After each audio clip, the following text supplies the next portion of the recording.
Over 95% of the world uses gas and diesel combustion engines now. And even by 2020, 90% still will be. That leaves only 10% using alternatives. Cars that run on electric, hydrogen, corn, or even French fry oil have potential. And we're working on alternatives too. But the solutions most car makers have come up with so far either offer up the driving exhilaration of a couple squirrels on a treadmill, or are so expensive they're just not realistic for most people.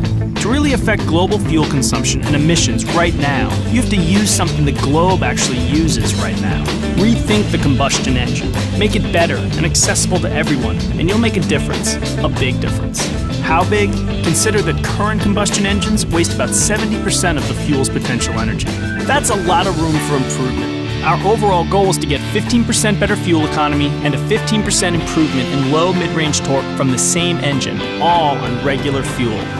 Two 800-pound gorillas stood in our way. The first was figuring out how to capture more energy from the fuel. To do that, we needed to raise the compression ratio by placing a dome on each piston. Because the more you squeeze the air-fuel mixture, the more energy you get from the combustion. But a high compression ratio usually ends up causing knock, which is when the air-fuel mixture ignites too soon because it's too hot inside the chamber, and that's no good. So we had to cool things off. Using some huge engineering muscle, we came up with innovative solutions to do just that, like a high-pressure 6-hole direct fuel injector that fires gasoline into the cylinder at 3,000 psi to help keep it cool, and a volcano-like pocket in the piston that improves combustion efficiency, giving burning fuel a place to grow without wasting energy heating the top of the piston. To get all that hot exhaust out without it shooting into the other cylinders, we added a longer exhaust manifold used in race cars called a header. Everyday cars don't use headers because of the emissions problems they create, but our advanced direct injection system solved that issue too.